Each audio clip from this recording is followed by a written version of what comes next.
These two graphs from the RBA will help you speculate when will the RBA drop rates according to historical data.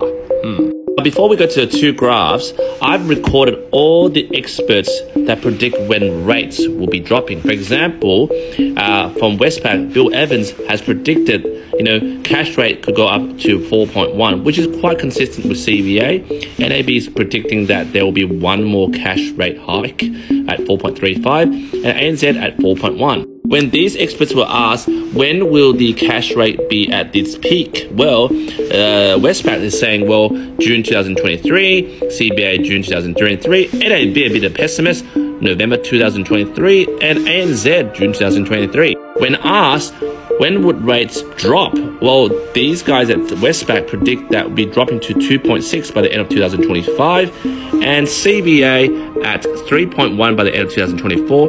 NAB is 3.1% by the early 2025, and then ANZ's predicting one more cut of 0.25 in late 2024. But that really doesn't tell us when actually rates will drop. It's a prediction of 2024 or 2025, so that's when we need to look at historical data. According to the RBA, which this diagram can be found, so I'm just pulling it out, basically they've recorded months between peak RBA cash rates and rate cuts over the past 50 years. So basically this line over here is the months, and these are the years from 1974 till 2011, and these numbers is the number of months that the peak rate has stayed until there was a rate cut. You can see from this graph, in 1974, the highest peak rate stayed as long as 9 months, then 1975, 5 months, then 1982, the highest peak rate stayed for 10 months, and in 1986, it stayed for 16 bloody months. Then 1989 for 10 months, 1995, the peak rate stayed for 17 months before there was a rate cut. Then 2000 to 2001, 6 months, and then 2008, very short for 3 months, then they dropped the rates. And from 2010 to 2011, it stayed for 12 months before they dropped the rates, in average about 9.8 months. Now, the second graph, which is also available on the RBA website and available to the public, basically this graphs the reduction in mortgage repayments by rate cut cycles. So again, with the same years plotted over here in terms of milestones, you see that there was a 5.4% rate cut. And then particularly in 1990, there was a 44.5% rate drop since the peak. In 1996, there was a 30% rate drop.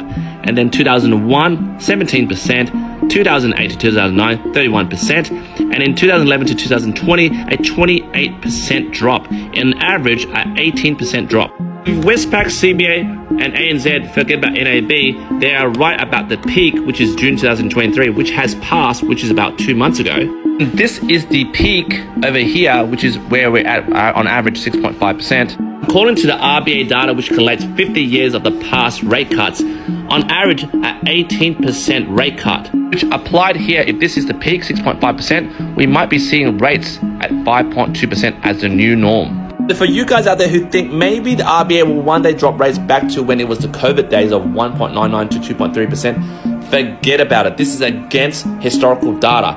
You might be seeing an 18% reduction, which brings the rate down to 4.9 to 5.2%. For those of you who are forecasting their future investment purchase in terms of cash flow, do factor in that maybe the best is 4.9 to 5.2%. Anything below that, no way. Jump in the comments and let me know what you think.